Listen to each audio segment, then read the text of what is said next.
I've been driving trucks for years, but this one night still haunts me, and I'm not sure I'll ever be able to shake it off. It's the kind of story that you hear in passing, but you don't think it could ever happen to you. Well, let me tell you, this one did. I'll never forget that night. It was late, around 2 a.m.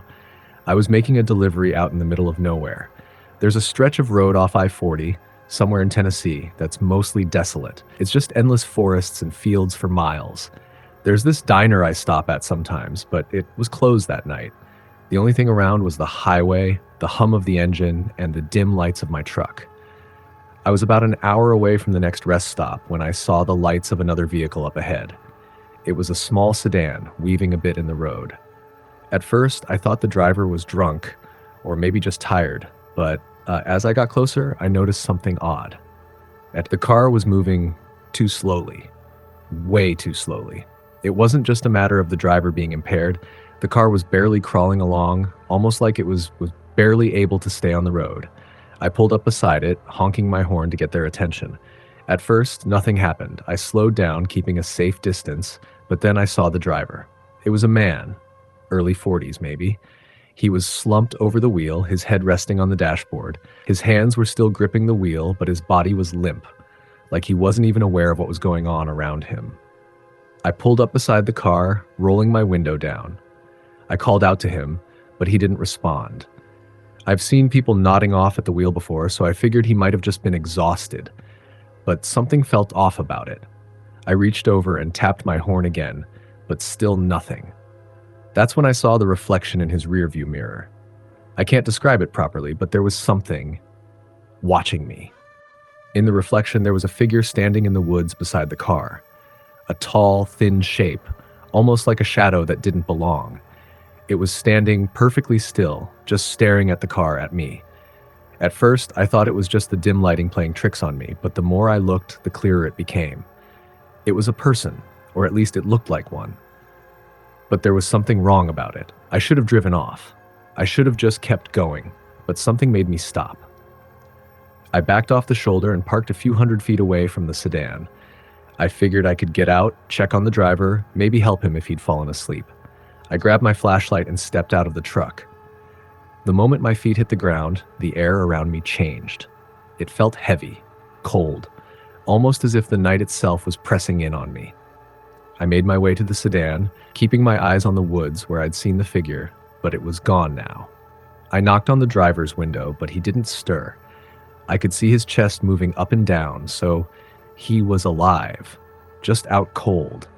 I didn't want to leave him there, but I wasn't exactly sure what to do. So I tried the door handle, and to my surprise, it opened. The man inside didn't react, but there was a faint smell that hit me as soon as I stepped closer. It was like decay, something musty and old. Not exactly a smell you'd expect from a person who'd just been napping. That's when I heard it. The sound of footsteps behind me. I froze, slowly turning around. My flashlight flicked over the dark stretch of road. There was nothing there.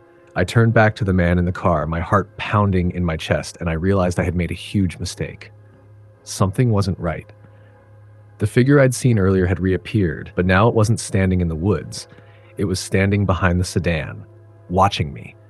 I could barely see its face. It was obscured by the shadow of its hood, but the outline was unmistakable.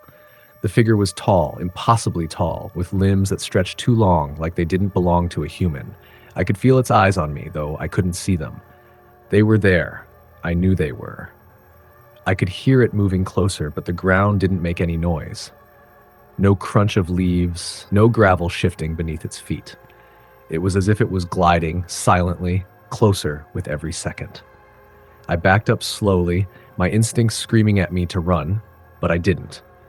I couldn't. It was as if the very air around me was frozen, holding me in place. I fumbled with the door to the truck, my hands shaking. When I turned around to get back to the safety of my vehicle, the figure was right behind me, no more than a few feet away. I spun around, aiming the flashlight at it, but it was gone. Just like that. Vanished into thin air. I don't know what I saw that night, whether it was real or some kind of hallucination, but I wasn't taking any chances. I jumped into my truck, slammed the door shut, and fired up the engine. I didn't even bother to check the sedan anymore. I just floored it, speeding down that dark highway as fast as I could. But that wasn't the end of it. Over the next few days, I couldn't shake the feeling that I was being followed. Everywhere I went, there was that unsettling sense that something was behind me, just out of sight. At night, I kept hearing things outside my window, tapping sounds, faint whispers I couldn't understand. I tried to tell myself I was just rattled from the road, but deep down, I knew something had followed me home. It wasn't until a week later that I found out about the other drivers, the ones who'd seen the same thing. One night, I stopped at a truck stop in Arkansas and overheard a group of drivers talking about a shadow man they'd seen out on that stretch of I-40. They all described the same figure, tall, faceless, with limbs that shouldn't belong to a person. They said it followed them on the roads, making drivers feel like they weren't alone. Some of them even swore they saw it in their rearview mirrors. Always there, always watching. It hit me then. I wasn't crazy. I hadn't imagined it. There were others, just like me, who'd encountered that thing out there in the middle of nowhere. But no one had ever been able to explain what it was. Some said it was the spirit of a long-dead hitchhiker. Others thought it was a manifestation of the road itself. Some kind of evil born from the endless miles of pavement. But no one had any real answers. All I know is this. The next time you're out on those empty roads late at night, you're not alone. There's something out there, something that watches you from the dark, and if you're unlucky enough to see it, you'll know, just like I did, that it's been waiting for you. Next story. I've been a trucker for over a decade now, and let me tell you, there are things out here on the road that you won't believe until you've seen them yourself. I've seen some creepy stuff, but nothing compares to the night I drove through a stretch of highway in the middle of nowhere and came face to face with something that still chills me to this day. It was a late night, sometime in October, when I was heading through the Appalachian Mountains. The roads were winding and dark, the headlights from my rig cutting through the thick fog that had rolled in unexpectedly. I had been on the road for about 12 hours and was trying to push through to my destination. Just a few more hours, and I could rest. But something in the air that night felt different. It felt wrong, as though the very world around me was holding its breath. I had just passed a small gas station, the only sign of civilization for miles, when I noticed something strange, a figure standing at the edge of the road. I didn't think much of it at first, probably just a hitchhiker or someone who had broken down, but when I passed, I couldn't help but glance over. The figure was tall, too tall, and its outline was wrong. It didn't look human, but it was standing perfectly still, almost as if it was waiting for something. I shook my head, trying to focus on the road, but my eyes kept flicking back to the rearview mirror. There was something about the figure that nagged at me. I tried to brush it off as my tired mind playing tricks, but that feeling of unease stayed with me, like a weight pressing down on my chest. It wasn't long after that I noticed something else. A shadow darting across the road ahead of me. It moved too fast to be a person, and it seemed to vanish into the trees before I could get a clear look at it. I thought maybe it was an animal, but deep down I knew it wasn't. The hairs on the back of my neck stood up, and my gut twisted with an instinctive sense of danger. I reached for my radio, trying to shake off the creeping dread that was starting to settle in my bones. "Anyone out there?" "This is 218 over," I said, but the static was the only reply. Not a single voice came through. That was odd, considering I usually heard at least a few truckers chatting on the same frequency. I checked my GPS and saw that I was coming up on a stretch of highway I hadn't traveled before. It was a remote part of the mountains where the trees seemed to close in on the road, creating a tunnel of shadows. There was no other traffic, just me and the dead silence of the night. That's when I saw it. A pair of headlights appeared in the distance, moving at an incredibly slow pace, too slow for any trucker I knew. At first, I thought it was another rig, but as I got closer, I realized something was off. The truck didn't have any markings, no company name or logo. The headlights were dim, like they were old and struggling to shine. It looked like a ghost of a vehicle floating along the highway, its engine barely making a sound. I thought about passing it, but something in my gut told me not to. I pulled back, slowing my truck to match its pace, trying to get a better look. As I drew nearer, the fog thickened and the truck seemed to flicker in and out of view like a mirage. It didn't make sense. The truck was there, but it wasn't. Just as I was about to give in to my curiosity and get close enough to figure out what was going on, the truck pulled off the road, disappearing into the trees. My heart raced, and my hands gripped the wheel tighter. I didn't want to stop. I didn't want to see what was in those woods. But for reasons I can't explain, I couldn't resist the urge to follow it. It was like the road was pulling me, dragging me forward despite my better judgment. I slowed down, cautiously steering around to the shoulder, my eyes scanning the dark trees. The truck was gone. No sign of it. Just an empty stretch of road. I should have kept driving, should have ignored it, but something told me that if I didn't, I would never be able to leave this place. I stepped out of the cab, the cold air biting at my skin, and scanned the woods. The fog was so thick that I could barely see more than a few feet in front of me. And then, through the mist, I saw something. Movement. A shape. Creeping along the edge of the trees like a shadow, yet somehow solid. I froze. My breath caught in my throat and my heart pounded in my chest. There was no sound. No animals, no rustling leaves, just that heavy silence. The figure emerged from the fog, and that's when I saw it clearly. It wasn't human, at least not in any way I understood. It was tall, too tall, with limbs that stretched impossibly long. Its skin was pale, almost gray, and its face, I don't even know how to describe it. There were no eyes, just deep, black hollows that seemed to stare right through me, like it could see into my soul. Its mouth was wide, too wide, a gaping hole full of jagged teeth, and it didn't move in any way that a person should. It floated, its feet never touching the ground. I stumbled back, my legs shaking, my mind screaming at me to run, but my body was frozen. I couldn't tear my eyes away from it. It reached out a long, bony hand toward me, and in that moment, I felt a wave of cold wash over me. It wasn't just the temperature, it was something deep, something unnatural, like the very air around it was wrong. And then, as quickly as it had appeared, it vanished, just like the truck. Gone without a trace. I ran back to my rig, barely able to breathe, my chest tight with fear. I didn't even look back. I climbed into the cab, slammed the door shut, and locked it. My hands shook as I started the engine, and I floored the gas, not caring about anything else except getting as far away from that place as I could. But I knew that the nightmare wasn't over. It never would be. For the next few days, I drove in a daze, trying to put as much distance between myself and that road as possible. I kept hearing things, whispers on the wind, things brushing against the side of my truck when I was parked for the night. Strange, flickering lights in the rearview mirror. But every time I turned around, there was nothing there. A few weeks later, I decided to talk to another trucker about what had happened. I was sitting at a diner in some small town, nursing a cup of coffee, when a guy sat down across from me. His name was Jack, and he looked like he'd been on the road for just as long as I had. I didn't say much at first, but when the conversation turned to strange experiences on the road, I couldn't hold back. I told him everything about the truck, the figure, the coldness that had settled in my bones. He listened, and when I finished, he nodded slowly.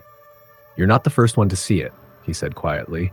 That thing, it's been around for years. We call it the highway ghost. It appears on that stretch of road sometimes, especially on foggy nights. Some say it's the ghost of a trucker who died out there years ago, but no one really knows. All I can tell you is if you ever see it again, you better keep driving. Don't stop. Don't even slow down. I didn't sleep that night, but the next morning I got back on the road hoping I'd never see that stretch of highway again. But deep down, I know better. It's out there, waiting for someone else to drive by, always watching, always waiting. And I can't help but wonder, who's next? Next story. I've been driving trucks for years. It's a lonely life, but it's the only one I know. The highway becomes a second home, and the endless roads stretch out like an open invitation. But there's a side to this job that most people don't hear about. The things that happen in the dark hours of the night when no one's around to see. It's the kind of stuff that'll make your blood run cold. And trust me, I've had my share of those moments. It started on a typical night. I was hauling a load of freight across I-40, somewhere in the middle of nowhere. The kind of stretch of highway that feels like it goes on forever. There's a rest stop around mile marker 220, and it's one of those places where truckers pull off to take a quick nap, grab a coffee, or stretch their legs. I'd been driving for hours and needed a break. I parked my rig in one of the long rows of trucks, the low hum of the engine still vibrating in my bones. The night was still, too still, and the air was thick with humidity. I grabbed my bag and went inside the small diner there to get something to eat. The place was nearly empty. Just a couple of truckers hunched over their food, some tired, some lost in thought. The waitress barely looked up as I walked in, just muttering a soft, "What'll it be?" I sat at the counter, ordered a burger, and waited, trying to ignore the creeping sense of unease gnawing at the back of my mind. I've never been one to believe in ghosts or spirits, but something about the place gave me the chills. There was a weird energy about it, something off. It's hard to explain. It was as if the walls themselves were holding some kind of secret. I was halfway through my meal when the door opened and a man stepped in. He looked out of place, tall, dressed in a dark jacket and boots. His face was shadowed by a wide-brimmed hat. He didn't say a word, just walked past the counter and sat at the far end of the diner, his back to everyone. I could see the waitress glance at him, but she didn't approach. It was like she was avoiding him. I thought nothing of it at first, but the longer I sat there, the more I couldn't shake the feeling that something was wrong with him. His presence felt wrong, like he didn't belong in this world. His stillness, the way he barely moved, it was unsettling. I finished my meal quickly, paid my bill, and left the diner. The air outside was cooler, the sky dotted with a few pale stars.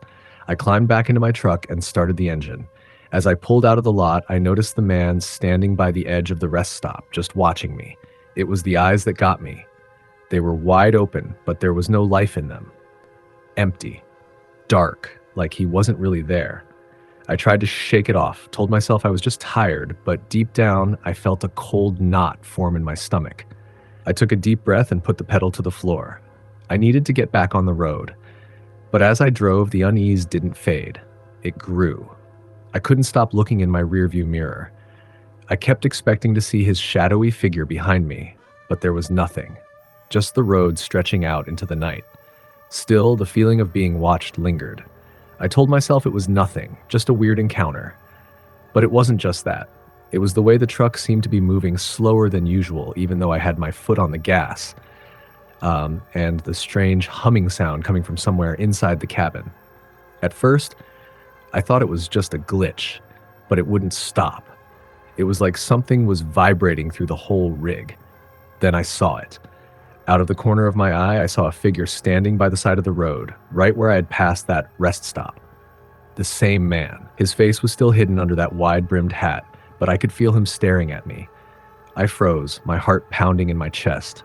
My hands tightened on the steering wheel. I glanced around, but there was no one else on the road. Just me, my truck, and the dark highway stretching out forever. The man wasn't just standing there anymore. He was walking along the side of the road, keeping pace with me. The hairs on the back of my neck stood up. There was something wrong with the way he moved. It wasn't natural. He wasn't walking like a person.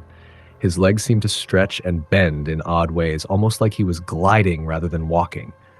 The distance between us remained constant, no matter how fast I went. I punched the gas, pushing my truck faster, but the man kept up with me, his figure blurring, his shadow stretching unnaturally across the asphalt. The truck's engine roared in protest, but the man didn't fade. He didn't even seem to break a sweat. I wasn't sure what to do. I wasn't sure if I could outrun him, or if I even should. I had to get to the next exit, but I could feel the pressure building up in my chest, a suffocating weight of dread. Then, suddenly, I heard a voice. A low, hollow sound. It wasn't coming from outside my truck. It was inside my mind. "Turn around," the voice said. "Turn around and stop. You won't get away." I nearly lost control of the truck. I slammed on the brakes, pulling off to the shoulder of the road. The truck rumbled to a halt, and for a long moment, I sat there in the dark, my breathing ragged. The only sound was the wind against the truck and my heart hammering in my chest. I don't know why I did it. Maybe it was the voice, or maybe the sheer terror that had built up inside me. But I did it. I turned off the engine and climbed out of the cab. The air was cold, and the night was completely still. There were no other trucks around, no headlights in the distance. I looked back down the road, but there was no sign of the man. No shadow, no figure, just the empty stretch of highway. I took a few steps forward, trying to shake the feeling of dread that gripped me. That's when I heard it again. The humming. Louder this time. It wasn't coming from my truck. It wasn't coming from anywhere I could see. It was just there. I looked up, and that's when I saw it. The man, standing in the middle of the road, facing me. He wasn't walking now. He was just standing there, motionless, his face hidden beneath that hat. But this time, I could see something else. His hands. They were raised, fingers splayed, and they seemed to be reaching for me. Stretching toward me, impossibly long, like something out of a nightmare. I couldn't breathe. My mind went numb with fear, but my legs moved before I could think. I turned and ran, stumbling back to the truck, throwing myself inside. The engine roared to life with a jolt, and I sped off, my eyes fixed on the road ahead. For the rest of the night, I didn't stop. I didn't even slow down. I just drove and drove until the dawn finally broke and the sun cast light on the endless highway. Only then did the weight on my chest lift, and only then did I allow myself to take a breath. I don't know what I saw that night. I don't know if it was real or if I was just hallucinating from exhaustion, but I'll tell you this. If you ever find yourself driving through the middle of nowhere, late at night, and you come across a rest stop where all the truckers are avoiding the diner, don't stop. Keep driving. Because some things don't belong on this earth, and some things will follow you. Next story. It was my first solo run in the middle of nowhere, the kind of job that every rookie driver looks forward to. I was hauling freight across Route 66, cutting through Arizona in the dead of night. There's something about the desert at night that feels like it's holding its breath, like something is just waiting, lingering. The moonlight stretched across the empty highway like a silver thread, and my headlights cut through the dark, illuminating the endless road ahead. I had just picked up a new truck, an old but reliable rig that I'd been getting used to for the past couple of days. It was a smooth drive, the hum of the engine the only sound in the cab. I was alone, just the way I liked it.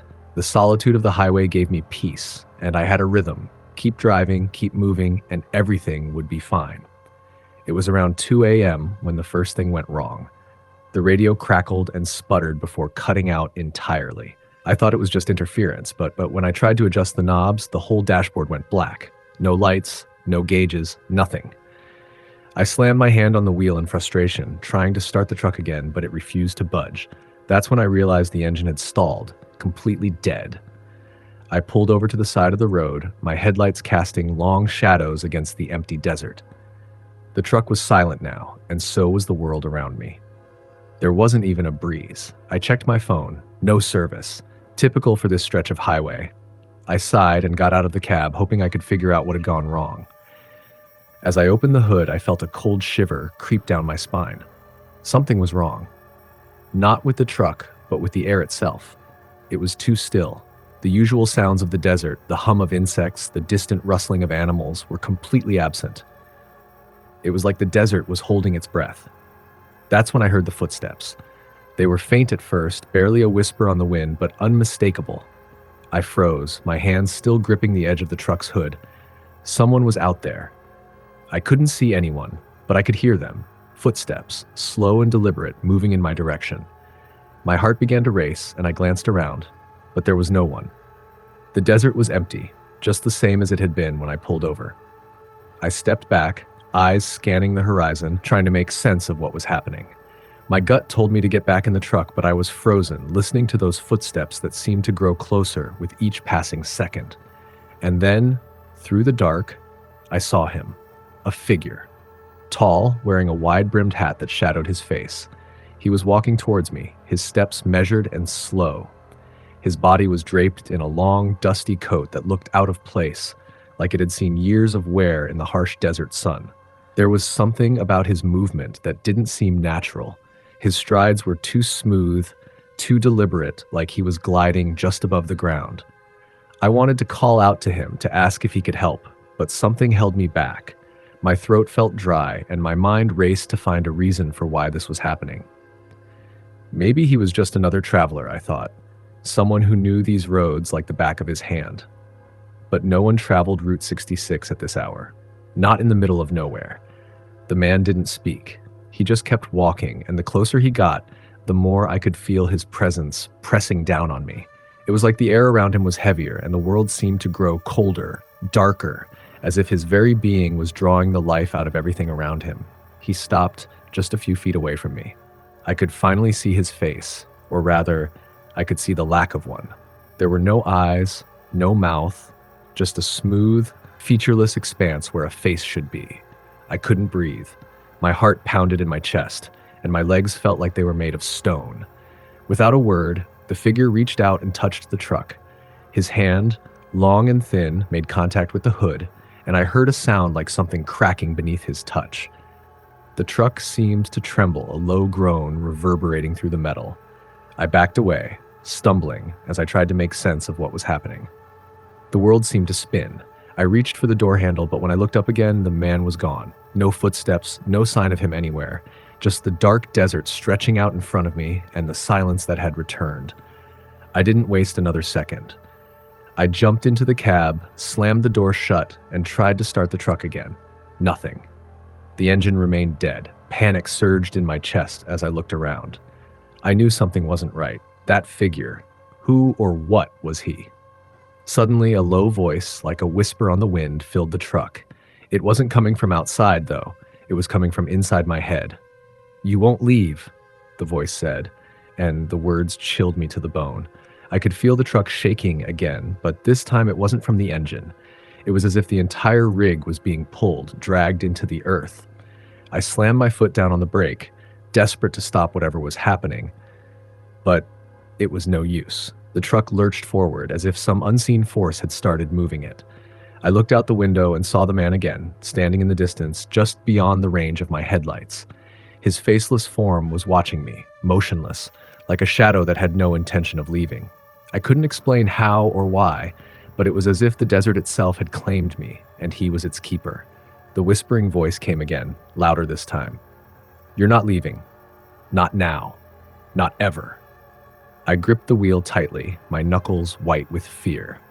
I knew I had to get out of there.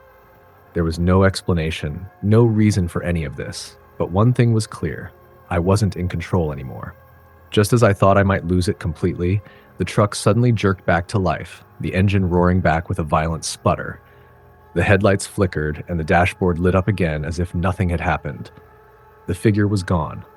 The air was lighter. The silence felt less oppressive. I didn't hesitate. I threw the truck into gear and sped off, not daring to look back. I don't know what happened that night. I never saw the figure again, but I'm not the same. The desert changes you. I still drive the same routes, still haul freight across the country, but now, when I drive through the vast, empty stretches of land, I can't help but feel like something is always watching, waiting. And sometimes, just sometimes, when the air is still and the radio crackles with that strange static, I can hear that voice again, faint but clear. "You won't leave." Next story. I had been driving across the Midwest for years, and to be honest, I had gotten used to the solitude of the road. The long stretches of empty highway, the endless horizon of cornfields and truck stops, nothing ever really bothered me. That was until the night I came across something that made me question everything I thought I knew about the world. It was late, well past midnight, and I was heading east on Route 66. The weather had turned cold, and the night was clear with a faint crescent moon hanging low in the sky. My rig was running smooth, and I was looking forward to getting some rest in the next town, but there was one problem. I hadn't seen another vehicle in hours. Out here, it was normal for stretches of highway to be empty, but tonight felt different. The silence was oppressive, like the world was holding its breath.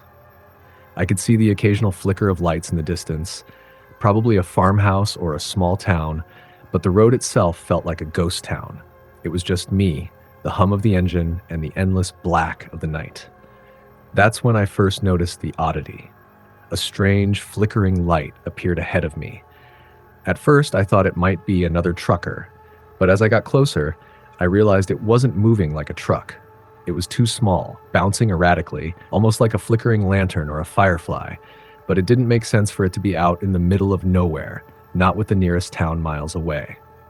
Curiosity got the best of me, so I slowed down, easing my rig closer to the light.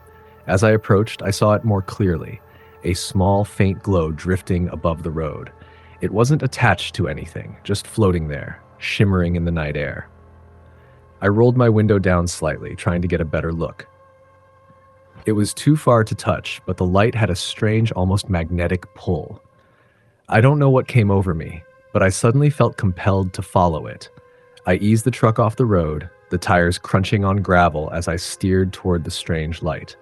It danced just ahead, leading me down a narrow, old dirt path that seemed to veer off from the main highway. My instincts screamed at me to stop, but I ignored them, thinking maybe it was just some weird reflection or trick of the light. The pull was stronger now, a nagging feeling at the back of my mind that I couldn't shake.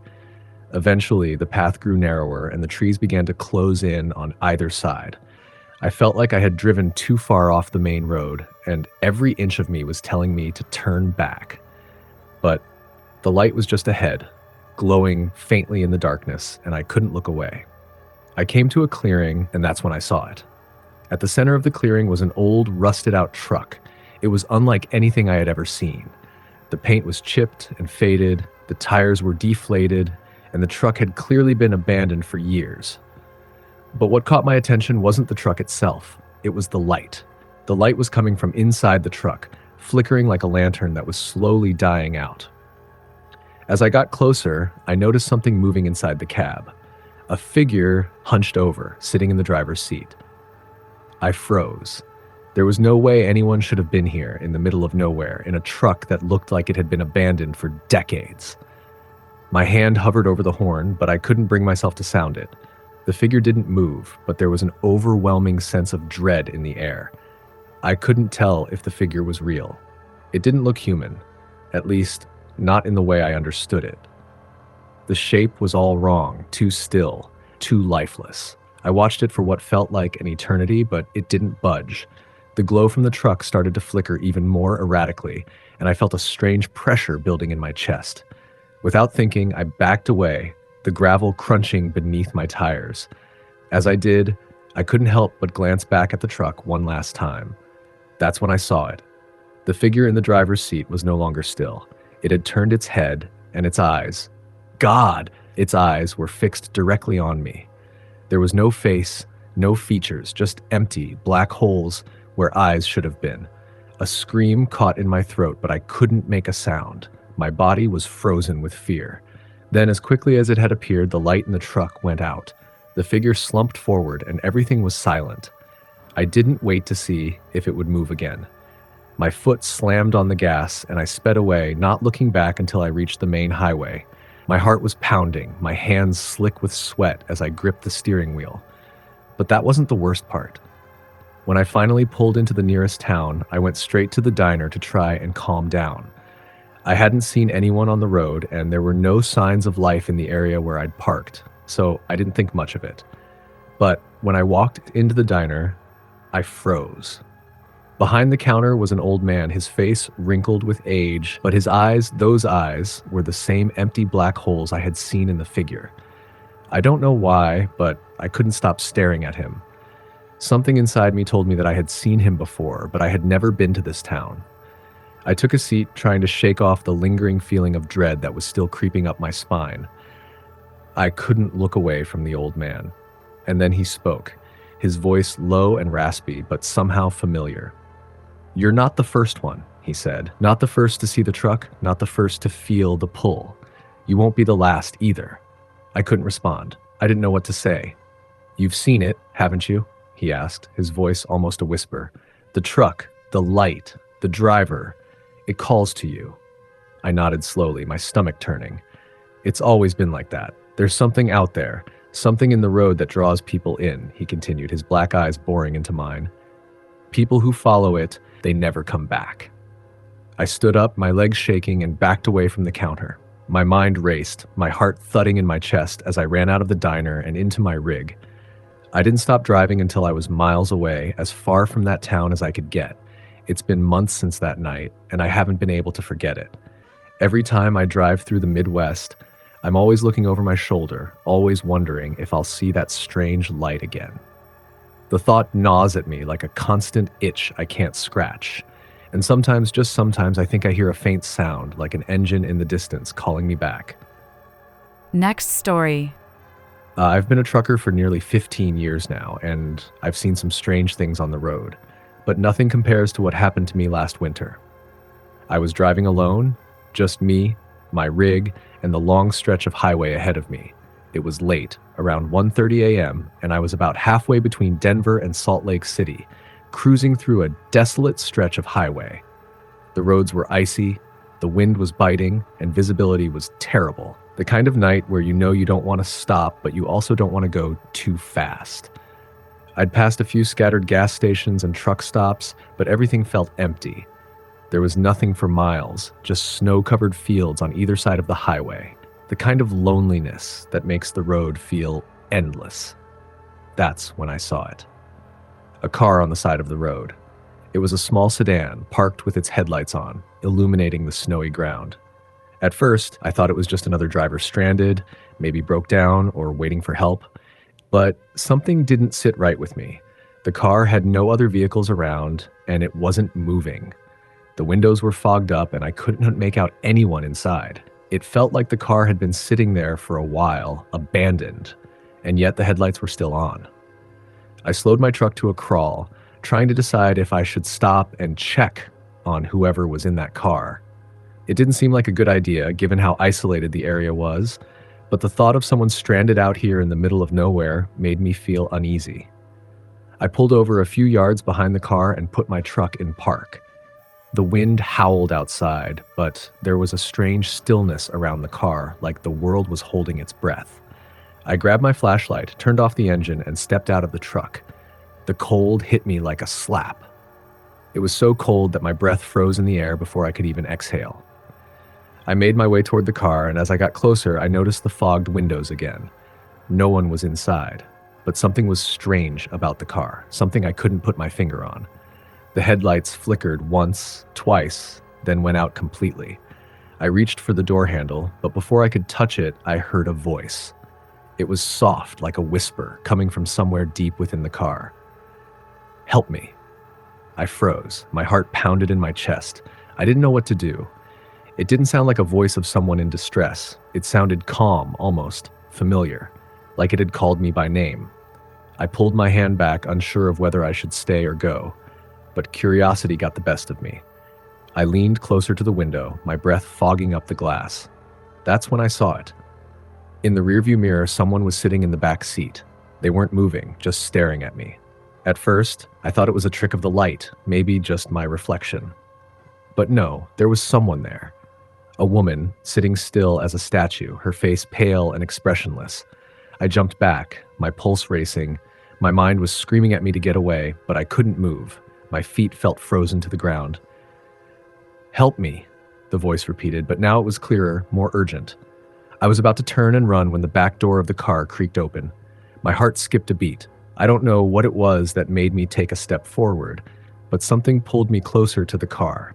It was like I couldn't stop myself. My legs moved as if they had a mind of their own. The woman in the back seat hadn't moved.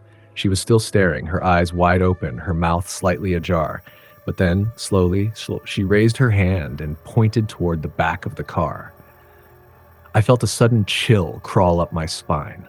I stepped back, thinking I might be losing my mind, but I couldn't help myself. My eyes were locked on hers. My legs were moving again toward the back of the car, where she had pointed. As I got closer to the trunk, something strange started to happen. The snow around the car began to swirl, as if it was being pulled by an unseen force. The wind picked up, howling in a way that felt unnatural. I reached for the trunk, but before I could touch it, a hand gripped my wrist. I whipped around, but there was no one there, just the empty air and the faint smell of something burning. The air was thick now, heavy, like I was breathing through water. I tried to pull away, but the grip on my wrist tightened, and for a moment I thought I saw something moving inside the trunk. I don't know what happened next. All I remember is the overwhelming sense of dread and the sharp, cold sensation of my wrist being pulled toward the trunk. It felt like I was being dragged into something dark. something that didn't belong to this world. The woman in the back seat was still staring at me, but now her face had changed. Her mouth was open wide, too wide, like it could swallow me whole. Her eyes were black, empty pits, and her hands were reaching for me, fingers twisting like claws. Suddenly, I snapped out of whatever trance I was in. My body surged with adrenaline, and I wrenched my arm free. I ran back to my truck, slamming the door shut and starting the engine before I even had time to think. I sped off down the road, glancing in the rearview mirror, expecting to see the car chasing after me, but there was nothing. Just the endless stretch of snow-covered highway behind me. I drove for miles before I finally stopped. My heart was still racing, and I couldn't shake the feeling that I wasn't alone. I checked the time. Almost 2 hours had passed since I first stopped by that car. When I finally got to the nearest truck stop, I couldn't help but tell the story to a couple of other drivers. They didn't say much, just nodded like they'd heard similar tales before. One of them, an older guy, told me he'd heard about that stretch of highway being cursed, said there were rumors about a woman who died in a car crash on that road years ago. They said her spirit wandered the highway, calling out for help, but no one ever found her body. I didn't know if that was true, but I wasn't about to go back and find out. I haven't driven down that stretch of highway since, but I'll never forget that car or the way that woman looked at me, her eyes full of darkness, pulling me into something that I wasn't meant to understand. Next story. I was always a skeptic when it came to ghost stories. I've driven through almost every state, in every kind of weather, at all hours of the night. A trucker's life can get pretty lonely, but I figured if there were any haunted spots out there, I would have heard about them. I was wrong. It was a late night, around 3 a.m. I was heading down Route 66, somewhere in Arizona, with nothing but miles of empty road ahead of me. The kind of stretch where the only thing keeping you company is the hum of the engine and the occasional blink of your headlights on the darkened asphalt. I was tired, but I knew I had a few hours to go before I could stop. I've pulled over at some rundown motels and diner stops along this stretch before, but something about this night felt different. It wasn't the usual quiet of the road. It felt heavy, like the air itself was pressing in on me. I couldn't quite shake the feeling that something was off, but I kept going. I'm not one to stop for every little feeling, but then I saw it. A sign, glowing faintly on the horizon. It said Lost Pines Motel, with an arrow pointing off the main road. Normally, I wouldn't give a second glance, but for some reason, this time, I couldn't resist. Maybe it was the weariness from the long hours on the road, or maybe it was the eerie quiet that surrounded me. Whatever it was, I found myself turning off the highway and driving toward the motel. I drove up the long, winding driveway, the headlights illuminating the path. The place looked abandoned, run down even, with peeling paint and overgrown weeds all around the parking lot. But there was something strange about it too, like it didn't belong in this time. The way the neon sign flickered in the distance reminded me of old, forgotten motels I'd passed years ago. I pulled into one of the parking spots thinking I'd grab a quick coffee or something to wake myself up. But when I stepped out of the truck, I noticed something even stranger. There was a faint sound of singing, soft, almost childlike. It wasn't loud, but it was clear enough to make me stop in my tracks. I looked around, but there was no one in sight, no other cars, no lights on in the rooms, just the sound coming from somewhere inside the motel. I figured it was just some old woman, maybe staying there alone, singing to herself. But as I walked toward the front door, the sound stopped. Dead silence. I didn't think much of it at the time. I've been on the road long enough to know that the mind can play tricks when you're tired. But when I pushed the door open, I felt a chill run down my spine. The interior of the motel was even worse than the outside. Dust hung thick in the air, and the lights inside flickered as if they were barely holding on. The smell of mildew hit me, and I coughed, but something else was there too. Something faint, like flowers. The front desk was empty. There was a bell, but no one to answer it. I stood there for a while, wondering if I should just leave, but then I heard a door creak open from one of the rooms. A man stepped out, tall, lanky, wearing a tattered jacket. He looked at me with tired eyes, like he hadn't had a good night's sleep in years. "Can I help you?" he asked, his voice hoarse. I nodded, trying to shake off the unease building up in my chest, just looking for a place to rest for the night.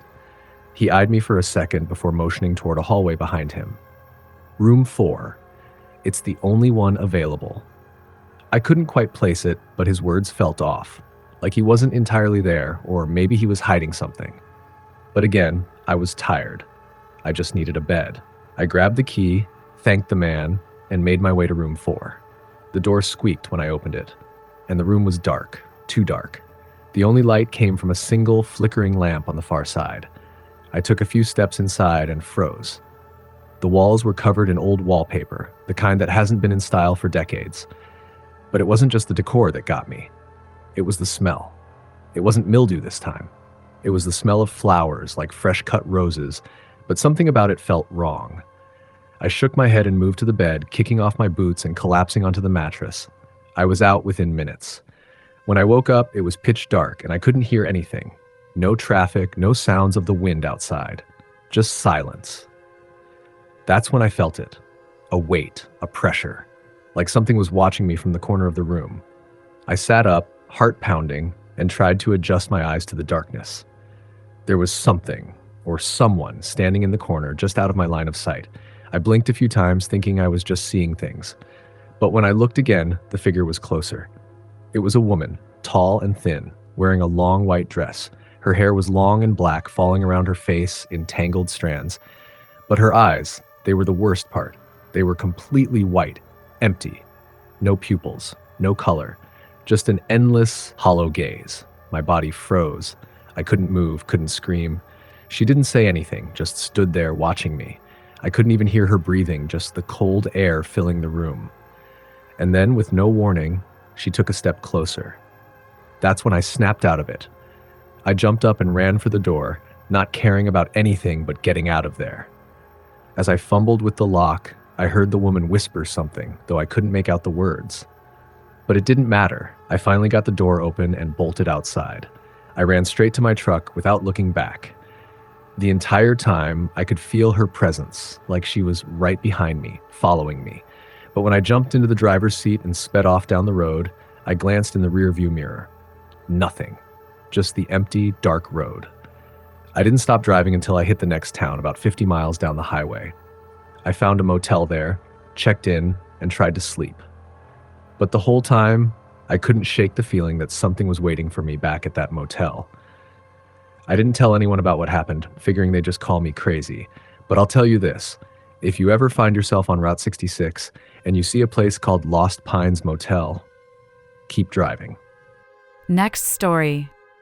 I've been driving these roads for over 15 years now, and I thought I had seen it all. From road rage incidents to strange weather patterns, nothing ever really shook me. That was until I ran into something I couldn't explain. Something that, to this day, still haunts my thoughts. It was just another night on the road. I had been behind the wheel for nearly 12 hours, and the fatigue was starting to catch up to me. I was on a lonely stretch of highway in northern Georgia, heading toward a small town for a pickup. The headlights of my rig cut through the dark, the only source of light for miles. The radio was off, and the only sound was the hum of the engine and the occasional rattle from the truck. I'd passed a few other rigs on the highway, but that was about it. No cars, no signs of life. It was the kind of isolation that makes you feel like you're the only person left in the world. That's when I saw him. At first, it didn't register. Just a figure standing by the side of the road wearing a dark jacket and a baseball cap. He was too still, like he was waiting for something. I've picked up hitchhikers before, though I try not to make a habit of it, but something about this guy felt off. I could barely make him out in the headlights, but his presence stuck out like a sore thumb. I don't know what possessed me, but I slowed down as I approached him. My heart was pounding, and I could feel the hairs on the back of my neck stand up. It was just a gut feeling, something that didn't seem right. But there was no turning back now. As I got closer, I glanced over to get a better look at him, and that's when I saw it. His face. It wasn't just a man. There was something wrong with him. His skin was pale, almost ashen, and his eyes, oh God, his eyes, they were completely black. No whites, no iris, just endless black voids that seemed to stare right through me. I slammed on the brakes, my heart racing in my chest, but by the time I looked up again, he was gone. Vanished. I stared at the spot where he had been standing, but there was nothing. No trace, no movement, nothing. I couldn't explain it. I even rolled down my window to listen, but there wasn't a sound, not even the wind. I tried to shake it off. I was tired, stressed, maybe I'd imagined it. But then I heard a knock on my window. I froze. Slowly, I turned my head. There, standing beside my truck, was the same man. He was looking straight at me, but his face, it wasn't right.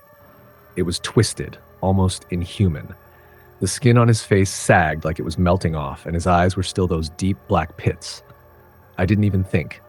My foot slammed on the gas, and I tore down the road faster than I've ever driven before. But no matter how fast I went, I couldn't shake the feeling that he was still there, just out of sight, following me. I didn't stop again until I reached the truck stop at the next exit.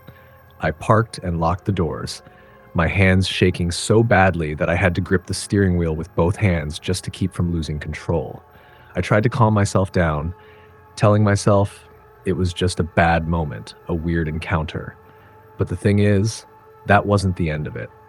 For the next few nights, I kept seeing him. It started off small, just glimpses in my mirrors, a shadow darting across the road when I wasn't looking directly at it. But every time I checked, he was there, always just out of reach, always in my peripheral vision. Eventually, it got worse. One night, I saw him in the middle of the road, standing there like he was waiting for me. He didn't move, didn't flinch as I barreled toward him. I swerved, barely missing him, but when I looked in my rearview mirror, he was standing there again, watching me. I couldn't take it anymore. I called into dispatch, asking for advice. The dispatcher was quiet for a moment before telling me something I will never forget. Listen, you're not the first one. There's been a few reports in that area over the years. They say a man died on that stretch of highway in a wreck years ago, and his spirit never left. Some say it's him trying to get someone to stop, but if you do, well, no one's ever seen them again. I felt a chill run down my spine as I hung up the phone. I wasn't alone in this. There were others who had seen him, who had felt the terror that came with his presence. I finished my route, but the next few weeks were hell. The man, whatever he was, kept appearing, always in my rear view, always just out of sight, but always there. No matter how far I drove, no matter how many miles I put between us, he followed. And then one night, he finally caught up with me. I was coming up on that stretch of highway again, and I knew it.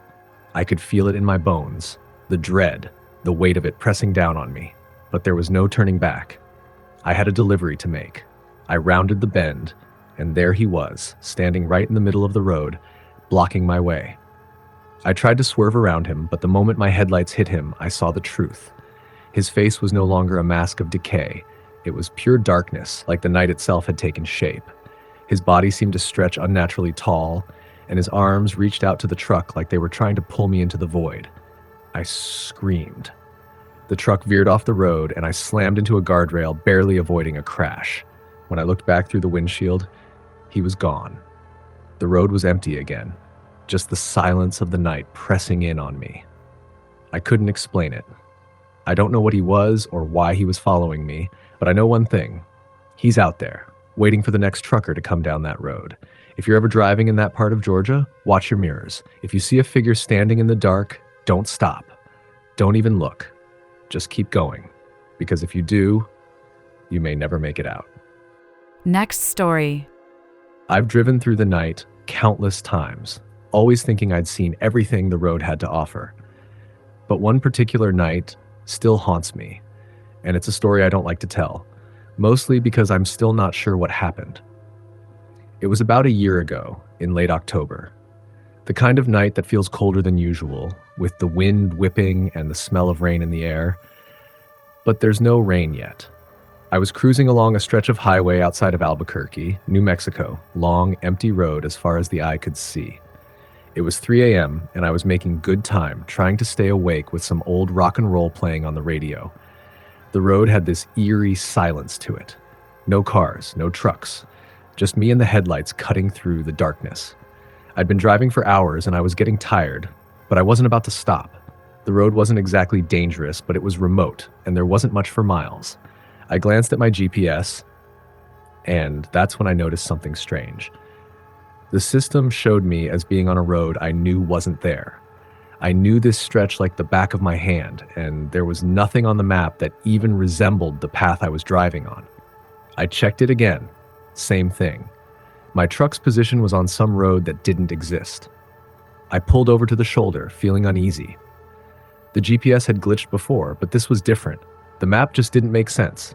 I turned the truck off, got out, and stood there on the side of the road. The air was still, the kind of stillness that makes you feel like you're in a place that's forgotten by time. That's when I heard it, a voice. It wasn't loud, it wasn't even clear, but it was there, like a whisper carried by the wind. I couldn't make out the words, but I could feel it, like someone was calling me from somewhere deep in the night. My heart started racing. I spun around, looking down the highway, but there was nothing. No other cars, no lights. Just the same, empty road that stretched out forever. I shook my head, telling myself it was just my mind playing tricks on me, maybe the fatigue getting to me. I climbed back into the truck, fired up the engine, and kept going. But the whisper didn't stop. It followed me, faint at first, like it was just outside my hearing range, but gradually it grew louder, clearer. And this time I could almost make out the words, "Turn around." I nearly swerved off the road, my eyes darting to the rearview mirror. There was nothing behind me. No car, no truck, just the open road. But the voice kept repeating itself, growing more insistent, more urgent. Turn around. I didn't listen, of course. I didn't know what else to do. But the more I drove, the more the road seemed to twist. It was like the highway itself had changed. The familiar turns, the markers I usually relied on, were all gone. Everything was different now. The road seemed to stretch on forever, and no matter how far I drove, there was nothing ahead of me. It was as though the world had closed in. Finally, I couldn't take it anymore. I pulled off the road again, but this time the ground felt wrong beneath my feet. The moment I stepped out, a cold wind hit me, sharper than any wind I'd ever felt, like it was carrying something with it. I turned, and that's when I saw it. A figure. At first, I thought it was just another trucker. Someone who'd pulled over, maybe a hitchhiker or someone stranded, but as I got closer, I saw something was wrong. The figure didn't move. It was standing in the distance, barely visible in the dim light from the truck's headlights. It was tall, too tall, with long, spindly arms that didn't look quite right. It didn't have a face. Not the kind you expect, anyway. It was like there was nothing where its face should be. Just a smooth, featureless surface, as if it were made of the same dark air around it. I froze. My entire body went numb, and for a moment, I couldn't breathe. I didn't know if I should run or stay, but either way, it felt like it knew what I was thinking. The figure didn't make a sound, but the whisper came again, this time in my head. Turn around. Go back. I don't remember exactly what happened after that. All I know is, when I came to, I was back in my truck, driving down the same stretch of road as if nothing had ever happened. My hands were white-knuckled on the wheel, and the air in the cab was thick, like it had been smothered in something heavy. My GPS was showing the correct route again, the one I recognized. But I wasn't alone anymore. As I looked into the rearview mirror, I saw it. The figure. It was standing in the back of the truck, just outside my line of sight. I could see its silhouette reflected in the glass, looming over me, its featureless face staring right at me. My heart skipped a beat and I slammed on the brakes, but when I turned around to look, there was nothing there. Nothing at all. I didn't stop again that night. I drove the rest of the way in a daze, keeping my eyes glued to the road and never looking back. By the time I reached Salt Lake City, the sun was starting to come up, and I thought maybe I dreamed it all. Maybe it was just the exhaustion. But I know what I saw. I haven't been back to that stretch of road since. And every time I drive through New Mexico, I make sure to avoid the highway where it all happened. I don't know what that figure was or why it wanted me to turn around, but I'm not willing to find out. Maybe it's just the road, or maybe it's something older, something tied to the land itself. But if you're ever out there on some long stretch of highway in the dead of night, and you hear that whisper, that voice telling you to turn around, don't ignore it. It's not just the wind. Next story. I've been a trucker for over 15 years, and in that time, I've seen a lot of things. Some of them are things I'll never be able to explain. This one, though, It's the worst I've ever experienced. It was late fall, around midnight, when I was hauling a load of steel from Dallas to Baton Rouge. The route was familiar, just the usual stretch of highway through Texas into Louisiana. There was a light drizzle coming down, nothing unusual, just enough to make the road slick and the headlights blur a little. I had been on the road for almost 10 hours and I was getting tired, but I had a schedule to keep. It was another quiet night, the kind where the miles seem to stretch on forever and the loneliness eats away at you. Around the time I passed through the small town of Livingston, something weird happened. The radio, which had been playing country tunes just fine, suddenly cut out. Static filled the cab, loud and harsh. But it wasn't just the radio. It was like the whole cabin was vibrating. I thought maybe I had a mechanical issue, but everything seemed fine when I checked my mirrors and dashboard. I pushed the thought aside and kept driving, hoping the sound would stop. It didn't. The static kept growing louder, more oppressive, until it felt like the air itself was shaking. I glanced in the rearview mirror, and that's when I saw it. At first, it was just a shadow in the distance, far down the road. It looked like a car, but there was something off about it. The headlights were too dim, almost as if they weren't real, and the car itself didn't have the right shape. I thought it might have been a trucker with a broken light or maybe an old car, but something about it didn't sit right. As I got closer, the static on the radio grew even louder. My hands tightened on the steering wheel. I had an odd feeling that whatever was behind me wasn't just another vehicle. It felt wrong. It wasn't until the car was almost directly behind me that I realized how fast it was going. I could see it now in my mirror, just a dark, blurry shape with no distinguishing features, like something out of a nightmare. The headlights were there, but they weren't reflecting off the wet road. They just absorbed the light. The only thing that stood out were two faint figures sitting in the front seat, their faces completely obscured, their bodies unnaturally still. Suddenly, the static on the radio cut out completely, replaced by a deep, guttural noise that seemed to be coming from everywhere at once. It was a low growl, like something was breathing right behind me. The hairs on the back of my neck stood up and my heart started pounding in my chest. My foot hovered over the brake, but I didn't want to stop. I didn't want to give whatever this thing was any reason to get any closer. I floored the gas pedal, pushing my rig faster, but the car behind me didn't slow down. In fact, it seemed to be gaining speed, closing in on me like a predator stalking its prey. I glanced back again, and that's when I saw it. Just for a split second, the figure in the passenger seat was turned toward me. Its face was pale, too pale, with hollow eyes that seemed to look right through me. Its mouth hung open, but it wasn't making any noise. I couldn't take it anymore. My mind was screaming at me to get away. I swerved to the right, aiming to pull off onto a small gravel shoulder and get some distance between us. But when I checked my mirrors again, the car was still right there. It was as if it had matched my speed and moved with me, never losing ground. I don't know what made me do it, but I slammed the brakes, pulling the truck to a screeching halt. The tires squealed against the wet road, and the rig shuddered.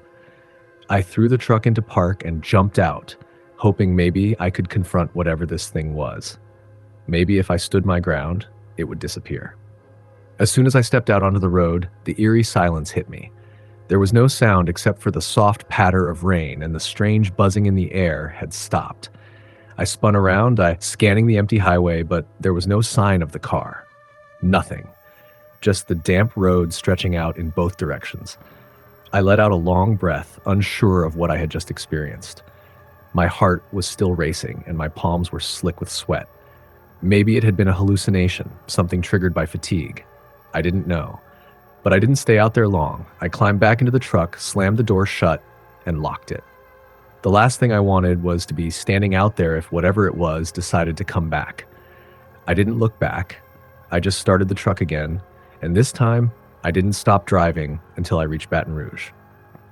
The next morning, I called into my dispatcher and told him I'd made it through the night, but I didn't mention what happened. I wasn't sure anyone would believe me.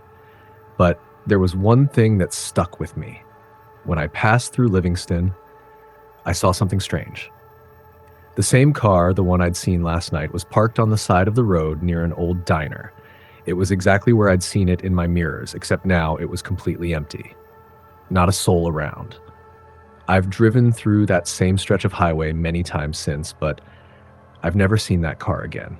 The static on the radio never came back. But there's something about that night that still bothers me. I don't know what it was or who those figures were, but I do know one thing. Sometimes some things just aren't meant to be seen.